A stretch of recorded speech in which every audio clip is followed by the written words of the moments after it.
오늘은 우리에게 예비된 은혜가 있습니다 라는 제목으로 하나님 말씀 증거하겠습니다. 신약성경 누가복음 15장에는 우리가 잘 아는 예수님께서 말씀하신 비유가 세 가지 등장합니다. 잃어버린 것에 대한 비유입니다. 그래서 잃어버린 양의 비유, 잃어버린 드라크마, 동전에 대한 비유, 그리고 우리에게는 탕자의 비유로 잘 알려진 잃은 아들을 찾은 아버지의 비유, 이게 등장합니다. 탕자의 비유는 여러분 잘 아시는 대로 아버지에게 두 아들이 있었는데 둘째 아들이 아직 돌아가시지도 않은 아버지에게 자신의 유산의 몫을 달라고 강청하고 떼쓰고 졸라서 결국은 그 몫을 받아 가지고 멀리 외국 가가지고 화랑방탕하게 다 쏟아부어서 써버리고 낭비하고 나서는 굶어 죽게 됐어요. 그런데 결국은 아버지 생각하면서 돌아가서 내가 아버지 종이라도 돼야 되겠다 하고 다시 돌아오는 이야기입니다. 집 떠났던 탕자 둘째 아들이 집에 돌아왔을 때 가장 기뻐한 것은 누굴까요? 아버지겠죠. 가장 싫어하고 또 싫어했던 존재가 있다면 누굴까요? 다들 이제 첫째 아들이라고 하잖아요. 가장 싫어한 것은 살진 송아지라고 이제 말하는 분도 있어요. 살진 송아지. 아버지가 아들이 돌아왔다고 너무 기뻐서 송아지를 잡거든요.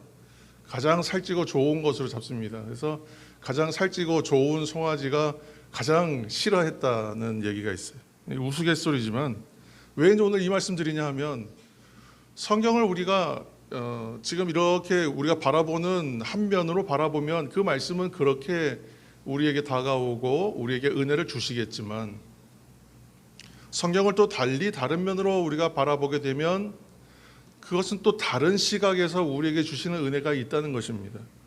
오늘 말씀 본문에는 두 사람의 등장인물이 등장해요. 한 사람은 다윗이고 한 사람은 무비보셋이라고 하는 인물이 등장해요. 무비보셋은 사울 왕의 손자였고 오늘 성경에 기록한 대로 다윗의 절친, 다윗이 얼마나 사랑했는지 이 다윗과 요나단의 우정은 성경에서도 아주 가장 뛰어난 그런 우정의 관계라고 말할 정도의 우정이에요. 그래서 다윗의 절친이었던 요나단의 아들이 바로 무비보셋입니다. 무비보셋의 장남이에요. 그러니까 무비보셋이 요나단의 장남이에요. 그러니까 요나단도 장남이었고요. 그러니까 어떻게 보면 무비보셋은 왕위 계승 1순위였어요. 정상대로 만약에 흘러갔다면. 그래서 무비보셋도 어쩌면 이스라엘의 왕위를 이을 수도 있었던 그런 왕자로 태어난 겁니다. 그런데 그가 5살 정도 나이였을 때의 집안의 비극, 개인적인 비극, 집안의 비극, 또 나라의 비극입니다. 비극이 닥쳐요. 할아버지인 사울과 아버지인 요나단과 그 세 아들 포함해서 삼촌들까지 한꺼번에 길보아산 전투에서 블레셋과 전투에서 모두가 다 비참하게 죽음을 맞이해요. 왕자로 태어났지만 어렸을 때 이미 집안에 풍비박산이 난 상태로 되었다는 거예요. 그 혼란함 가운데에서 유모가 이 아이를 안고 5살도 넘었습니다. 우리 나이로 하면 6살, 7살 될 거예요. 그런데 이 아이를 안고 가다가 떨어뜨렸다고 하는데 아마도 낙상 사고였던 것 같아요. 말을 타고 가다 그랬던가 아니면 긴급하게 하다 보니까 큰 사고가 난 것 같아요. 그러다 보니까 이 두 다리를 절게 되는 큰 장애까지 입게 되었다는 거예요. 그 당시에 지금도 마찬가지지만 그 시대에 다리를 다 전다, 장애를 입었다 그러면 사회에서 낙오되는 사람이 되고 말지 않겠습니까? 그러니까 사울 왕가의 장손으로 태어났지만 이미 어린 시절에 인생은 꺾였다. 기대할 것이 없을 정도로 꺾여버렸고 몸에는 또 장애까지 있었다. 9장 4절 말씀입니다. 9장 4절. 왕이 그에게 말하되 그가 어디 있느냐 하니 시바가 왕께 아뢰되 로드발 암미엘의 아들 마길의 집에 있나이다 하니라. 아멘. 마길은 므낫세 지파의 자손의 이름입니다. 우리가 성경 찾다 보면 마길이라는 이름은 아마 므낫세 절반 지파 얘기할 때 거기에서 등장을 한번 해요. 이 얘기는 뭐냐면 우리가 여호수아서 읽지 않았습니까? 그러면 요단 동편과 서편이 있는데 요단 동편에 두 지파 반이 있다 그랬죠. 그러니까 므낫세의 반지파가 어디 있냐면 요단 동편에 있었다는 얘기예요. 그러니까 지금 이게 마길의 후손 또는 마길일 경우에는 이 집안은 어디 있냐면 요단 동편에입니다. 그러니까 요단 서편과 동편이 여러분 그 옛날에는 큰 언덕 하나 있으면 마을이 갈라지죠. 그렇죠? 지금은 뭐 그 언덕마저 다 깎아서 이제 도시를 만들어 버린 시대에 살고 있지만 큰 어떤 뭐 큰 산이나 또는 아니면 큰 강이 있다 그러면 그걸 중심으로 마을이 갈라져요. 그래서 서로 소통하기가 어려워져요. 그래서 요단강을 중심으로 해서 요단 동편과 서편으로 민족이 갈라졌다는 것은 우리가 지금 여호수아 읽을 때에는 서로 화합을 위하여 함께 오해를 쌓지 않기 위해서 서로 우정을 다지지만 시간이 오래 지남에 따라 이 지파 간의 관계는 소원해져요. 그리고 나중에 두 지파 반은 완전 소멸돼 버립니다. 근데 요단 동편의 땅이라고 하는 얘기는 지금 되게 외진 곳이란 표현이에요. 그래서 오늘 로드발이라고 했습니다. 장소가. 왕이 그에게 말하되 그가 어디 있느냐. 지금 무비보셋을 찾았더니 무비보셋이 어디 살고 있었냐면 로드발 암미엘의 아들 마길의 집 로드발이라는 곳에 있습니다. 이렇게 설명한 거예요. 근데 우리가 성경 여러분 히브리 말들 가운데에 앞에 로자가 붙으면 전부 부정이에요. 그래서 로암미 이런 말들 들어보셨죠? 딸이야 내 자녀가 아니다. 로루하마 하면 뭐가 아니다 할 때 로자는 전부 부정입니다. 그러니까 지금 로드발 했어요. 그러니까 드발이란 말은 초원, 목초지, 풀을 먹일 수 있는 곳을 드발 또는 드빌이라고 불러요. 그러면 로드발 하면 거기는 목초지가 아니다. 땅이 황무한 곳이다. 거기는 짐승 먹이는 곳이 아니다. 좋은 땅이 아니란 표현이에요.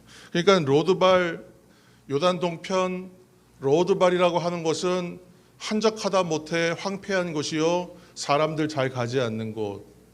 마치 오늘 옛날에 조선시대의 유배지와 같은 그런 곳이에요. 그러면 그 곳에 왜 무비보셋이 가 있었을까? 고려에서 여러분 조선으로 넘어올 때 어떤 일이 있었는지 여러분 기억하실 거예요. 다 아실 거예요. 역사에서. 왕씨성 가진 사람들은 다 왕족입니다. 용의 자녀라고 했던가. 그래서 왕족은 특별한 종족으로 따졌어요. 왕씨성 가진 사람들은 특별한 종족으로 여겼단 말이에요. 스스로도 그랬고 사람들의 인식도 그랬어요. 그러니까 왕씨성 가진 사람들을 다 잡아서 죽여야 돼요. 정권의 안정을 위해서, 새로운 왕조의 안정을 위해서.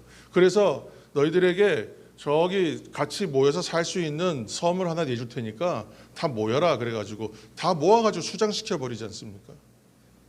그만큼 새로운 왕조가 들어서고 새로운 정권이 들어서면 정적들을 숙청하는 것이 역사의 반복입니다. 그러니까 지금 다윗 왕 때에 지금 무비보셋을 찾는다. 그러면 무비보셋 입장에서는 어떤 마음이 들겠어요? 내가 사울의 핏줄이기 때문에 나까지 잡아서 죽이려고 하는구나 라고 생각할 거란 말이에요. 그래서 미리 도피하고 도망해서 숨어 있었던 곳이 어디냐면 로드발. 사람들이 잘 가지도 않는 곳, 사람들이 잘 오지도 않는 곳, 사람들이 찾기 힘든 곳 가서 숨어 있었던 거예요. 무비보셋이 거기에 의탁하고 있었어요. 나중에 이 역사가 반복되는데 참 재미있습니다. 압살롬 반란 때 다윗이 쫓겨가잖아요. 도망하잖아요. 어디에 가서 몸을 숨깁니까? 로드발의 집에. 이곳에 가서 숨어요. 그만큼 거기가 외진 곳이라는 거예요. 자, 무비보셋이 이처럼 누가 봐도 다 무너지고 소망할 것이 전혀 없어 보이는 상태에 있었다. 그런데 사랑하는 여러분, 은혜가 무엇입니까? 은혜가 무엇이냐면 전혀 기대할 것도 없고 전혀 소망할 것도 없는데 임하는 것이 은혜예요. 그래서 은혜는 정말 이거는 우리가 정말 감동일 수밖에 없는 것은 내가 어디서 기대할 바가 없고 어디도 의지할 바가 없는데 하나님의 은혜가 임하는 거예요. 받을 자격이 있었습니까? 없었습니다. 무슨 내가 자격을 또는 무슨 공로가 있었습니까? 아니에요. 그런데도 임해요. 그러니까 은혜예요. 하나님의 은혜는 받을 자격이 없는 자에게 주시기에 은혜요, 아무런 한 일이 없음에도 주셨기 때문에 은혜예요. 도저히 갚을 능력도 없는데 그냥 값없이 주세요. 자, 이거 뭐 3부 이자로 내가 얼마 동안 빌려줄게도 아니에요. 그냥 주시는 거예요. 부어주시는 거예요. 그러니까 은혜입니다. 이렇게 오늘 아무런 소망도 없고 아무도 돌아보지 않은 인생과 같았던 무비보셋을 다윗이 부릅니다. 그 자리는 죽음의 자리인 줄 알았어요. 그 자리는 자기를 정죄하기 위한 자리인 줄 알았어요. 그런데 만나고 보니 어떻습니까? 그 자리가 은혜의 자리였더라는 거예요. 우리도 지금 제일 필요한 것이 은혜가 아닙니까? 이 땅에 그리스도인으로 살면서 우리에게 가장 요구되고 우리에게 가장 필요한 것 은혜 아니에요? 그래서 내일부터 있게 되는 특별한 우리 새벽 기도회를 엽니다만, 새벽 기도의 주제도 그렇게 정했어요. 은혜가 넘치게 하라. 오직 은혜가 넘치게 하라. 우리가 무슨 방법으로 넘치게 하겠어요? 그러나 하나님 말씀 가운데에서 은혜가 넘치는 이야기들을 뽑아서 여러분 함께 새벽마다 5일 동안 나누려고 합니다. 여러분 유튜브 방송도 하지 않아요. 현장에 나오셔야 돼요. 현장에 여러분 나오셔서 서로 뭐 카풀을 하시고 또 필요하면 교통편을 부탁을 해서라도 여러분 새벽에 나오셔서 5일 동안의 새벽 기도회를 통해서 우리가 이 가을을 맞이할 때에 이 자연에 가서 맑은 공기와 아름다운 자연 속에서 성도들과 함께 기쁨을 나누고 그 기쁨의 마음 그대로 가지고 내일 아침부터 5일 동안 말씀에 우리 푹 빠져서 하나님 정말 은혜가 내 삶에 정말 넘치게 하는 그러한 은혜의 시간 되길 축복합니다. 소망이 없고요, 기대할 것이 없던 인생에 아무런 소망이 없어요. 가능성이 보이질 않습니다. 그런데 그 인생에 하나님의 은혜, 십자가의 은혜가 임하니까 어떻게 돼요? 두 다리를 저는 장애가 있던 이 사람도 마치 힘을 다시 얻어서 일어나는 것처럼 그렇게 일어나는 은혜가 있더라는 것입니다. 집안이 무너지고 몸엔 장애를 입고 로드발이라고 하는 오지에 떨어져 있던 그 인생에 하나님의 은혜가 놀랍게 임하고 나니까 다시 그 인생이 한번 일어설 수 있게 되더라. 무비보셋에게 그 인생에 임한 은혜가 우리 가운데 다시 한번 임하여서 우리 모두 다 우리의 삶의 자리에서 정말 힘차게 일어나시게 되는 은혜가 있기를 예수님의 이름으로 다시 한번 축원합니다. 여러분, 하나님의 조건이 없는 이 은혜가 임하면 누구든지 다시 일어나게 돼요. 9장 5절 말씀 여러분 함께 읽습니다. 9장 5절. 다윗 왕이 사람을 보내어 로드발 암미엘의 아들 마길의 집에서 그를 데려오니, 아멘. 데려와요. 다시 한번 말하지만 다윗이 무비보셋을 찾아서 그를 데려올 때에 무비보셋의 입장에서 한번 생각해 보세요. 여러분, 이것을 호의로 받을 사람이 과연 있겠습니까? 이 상황에서요. 이것은 아무리 뭐 내가 너를 호의로 부른다 이렇게 말을 붙여서 보내더라도 이거 가면 죽는 자리라고 여길 수밖에 없는 자리입니다. 다윗에게 찾는 이유는 뭐겠어요? 사울과 세 아들은 길보아 산에서 죽었지만 사울의 아들이 세 아들만 있었던 건 아니죠. 또 남은 아들이 누가 있었습니까? 이스보셋이 있었잖아요.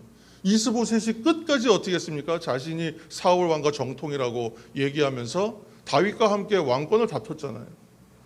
끝까지 다퉜어요. 그러니까 이제 그러면 사울에게 또 남은 자가 누구 있느냐 하고 찾는 이유는 뭐겠어요? 이제 남은 쌍마저 다 완전히 제거해야 되겠다. 그런 뜻이 아니겠어요. 그러니까 다윗이 왕이 되어서 나를 찾는구나. 아, 난 정말 이제 불려가면 죽을 일만 남았구나 생각하지 않겠어요. 자, 두 사람이 근데 만나는 장면 어떻습니까? 9장 6절입니다. 9장 6절.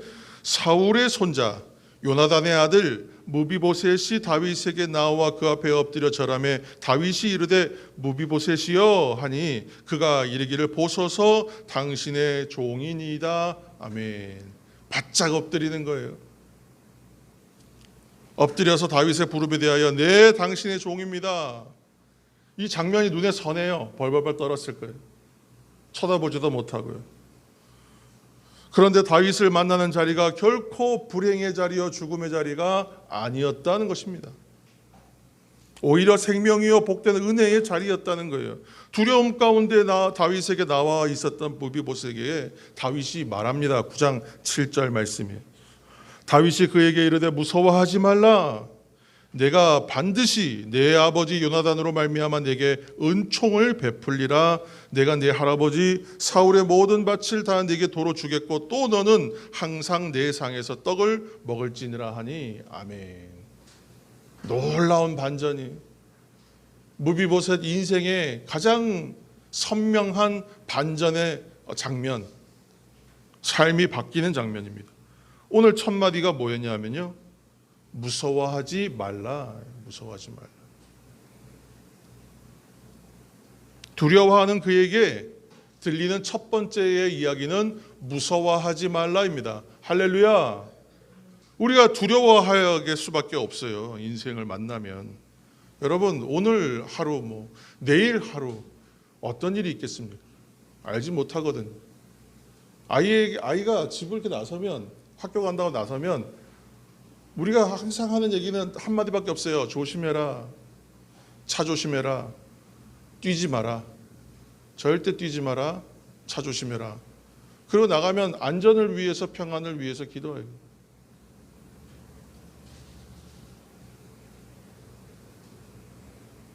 인생은 두려움의 연속이에요. 막연한 두려움이죠. 알지 못하기 때문에. 여러분, 은혜가 무엇입니까? 은혜가 임하면 첫 번째 임하는 은혜의 특성은 평안이 온다는 거예요. 평안이 온다. 전쟁과 같은 불균형, 한 모든 상황이 평형을 이루어요. 균형을 이루는 거예요. 캄캄한 어둠이 있었다면 거기에 빛이 임하게 있는 것입니다. 한없이 마음이 안심되는 거예요. 주님께서 두려워하는 사람들, 제자들에게 나타나실 때에도 뭐라고 말씀하셨냐면 무서워하지 말라, 내니 두려워하지 말라, 그렇게 말씀하시잖아요. 내니 두려워하지 말라. 오늘 두려워하던 무비보셋에게 떨고 있는 또 우리의 인생에 하나님의 은혜가 임하면 제일 먼저 두려워하지 않게 될 줄로 여러분 믿으시길 축원합니다. 이런 일들이 일어나는 거예요. 안심시켜 주시는 것이 하나님의 은혜입니다. 무비보셋에게 지금 임하는 은혜는 어떤 은혜라고 말할 수 있을까요? 다윗이 오늘 무엇이라고 얘기하냐면 내가 반드시 내 아버지 요나단으로 말미암아 내게 은총을 베풀리라, 이렇게 얘기해요. 이유를. 하나님의 은혜에는 이유가 없어요, 사실은. 그러나 우리는 여기에서 한 가지 좀 굳이 살펴보자면 하나의 원인을 찾을 수가 있다는 것이에요. 그 은총을 베품으로 인하여 할아버지 사울의 재산 다 돌려주겠다. 그리고 왕의 식탁에서 함께 먹을 수 있는 어떤 권리, 권한, 그런 것들을 너에게 주겠다. 하나님께 예배하는 우리들에게 하나님께서 오늘 우리를 초청하신 이유가 있어요. 불안, 염려, 두려움. 여러분, 내가 어떤 존재를 무서워하고 두려워하여 직접적인 두려움을 느끼지는 않더라도 우리는 인생 가운데 막연한 두려움이 있어요. 그래서 항상 준비해요. 다음을 준비하고 인생의 다음 시대를 또 준비하고, 여러분 계속 준비해야 되고, 이 준비가 없기 때문에 늘 불안한 거예요. 안심되지가 않아요. 그러니까 뒤에 뭐가 걱정스러운 것이 없어야 우리가 완전히 쉬거든요. 그런데 항상 우리의 쉼은 완전한 쉼이 아닙니다. 잠깐은 쉬겠죠. 그러나 또 일상을 만나면 똑같은 일이 반복되거든요. 그런데 오늘 하나님께서 하나님의 은혜가 우리 가운데 임하면 어떤 일이 있습니까? 그것은 바로 우리를 안심케 하신다는 거예요. 안심케 하신다. 안심하게 하신다. 그래서 하나님께서 우리에게 매주마다 예배를 초청하셔서 예배의 자리를 통하여 내니 두려워하지 말라. 하나님 말씀 우리에게 주시는 거예요. 하나님 은혜를 우리에게 주시는 거예요. 주님의 평강이 우리에게 임한다는 거예요. 여러분, 인생이 다 무너지고요. 인생에 어떤 기대할 바가 전혀 보이지 않고요. 오늘 로드발 같은 곳에 진짜 한지에 아무도 관심하지 않고 아무도 주목해주지 않고 아무도 말도 걸어주지 않는 곳에 혼자 가 있고 두 다리마저 다 장애가 있어서 저는 자, 아무런 희망이 없는 그 인생에도 은혜가 임하면 다시 그 인생에 다시 한번 일어설 수 있게 되는 것을 우리가 보지 않습니까? 무비보셋은 다시 말하지만 은혜 받을 공로가 전혀 없어요. 무슨 은혜 받을 만한 자격도 아니에요. 지금 자격과 뭐 족보를 다 따지면 이 사람은 지금 뭐 보복당하고 죽음당해도 할 말이 없는 그런 상황이에요. 정치적 보복밖에 남을 것이 없었어요. 무슨 각고의 노력을 하고 로비를 한 것도 아니에요. 그런데 은혜가 임한 것입니다. 무비보셋에게 임한 은혜를 우리가 무엇으로 설명할까 생각해보고 오늘 그 설교 제목 그렇게 정한 거예요. 우리에게 예비된 은혜가 있습니다. 무비보셋에게는 하나님의 은혜가 예비되어 있었다는 거예요, 여러분. 이 사실을 기억하시기를 바랍니다. 기대할 수도 없고 알 수도 없었던 거예요, 이 은혜는. 그런데 이 은혜가 예비되어 있었어요. 마치 저축되어 있는 것처럼 준비되어 있었어요. 왜 그렇습니까? 그것은 바로 아버지가 요나단이었기 때문에 그렇다는 거예요. 아버지가 요나단이었기 때문에. 어릴 때 아버지가 전쟁터 나가서 그냥 죽고 말았습니다. 아버지 없이 자랐어요. 아버지 없이 자랄 뿐만이 아니라 두 다리를 저는 장애까지 입어서 버려진 자처럼 살았어요. 그리고 그 집에 그 자손이고 그 집안 사람이라는 이유 때문에 숨어 사는 인생이었어요. 이것이 그에게는 자랑스러운 일도 아니었고 오히려 생존의 위협이 되는 계보였단 말이에요. 그런데 그가 오늘 은혜를 입고 보니까 아버지 때문에 은혜를 입은 거예요. 아버지 때문에. 다윗과 요나단은 서로 사랑하는 친구였기 때문에 그렇습니다. 두 사람은 그리고 서로 언약을 맺었어요. 다윗이 왕이 되면 요나단이 다윗에게 말해요. 네가 왕이 되면 내 후손들을 돌봐달라는 그런 서로의 언약을 맺었습니다. 다윗과 요나단의 맹약이에요. 아버지 요나단으로 인한 은혜가 이 언약으로 예비되어 있었다는 거예요. 약속되어 있었다는 거예요. 잠언 20장 7절 말씀에 이런 말씀이 있습니다. 온전하게 행하는 자가 의인이라 그의 후손에게 복이 있느니라. 아멘. 이 말씀뿐만이 아니라 성경에는 선대가 잘 살면 후손이 복받는다는 얘기는 너무나 많습니다. 근데 성경에 어떤 곳에도 많이 저축하고 많이 자손을 위해서 돈을 모아서 잘 물려줘야지 자손이 잘 산다는 얘기는 없어요. 우리가 무엇을 그러면 물려주어야 하겠습니까? 요나단은 자기 자녀에게 어떠한 앞으로의 영향이 있을지는 전혀 알지 못했지만 그 순간 하나님의 은혜로 정말 사랑하는 친구 다윗을 만나 그에게 자신의 후손을 부탁하는 언약을 남겼어요. 하나님의 은혜지요. 그래서 그 언약으로 말미암아 무비보셋이 한없는 은혜를 시혜를 입는 거예요. 은혜를 물려주고 언약을 물려줄 수 있게 되기를 예수님의 이름으로 축복합니다. 무비보셋에게 이런 예비된 은혜가 있었습니다. 그런데 무비보셋에게만 이런 언약의 말씀으로 준비되어 있는 은혜가 있는가 하면 그렇지 않다는 거예요. 우리에게도 있다. 나도 있다. 여러분 기억하시기를 바랍니다. 그 바로 십자가의 은혜. 여러분 태어나실 때 여러분 십자가의 은혜가 우리를 위해서 예비되어 있는 걸 여러분 아셨습니까? 예수님을 나의 구주로 영접하기 전에 십자가의 은혜가 우리를 위하여 나를 위하여 예비되어 있었다는 것을 여러분 알고 계셨어요? 우리는 알지 못했어요. 우리는 알 수도 없는 것이었어요. 우리가 바랄 수도 없는 것이었어요. 그러나 우리로서는 알 수도 없고 바랄 수도 없는 것이었지만 이것이 여러분과 저를 위해서 예비되어 있던 은혜, 저축되어 있는 것처럼 준비되어 있던 은혜가 있었다는 것입니다.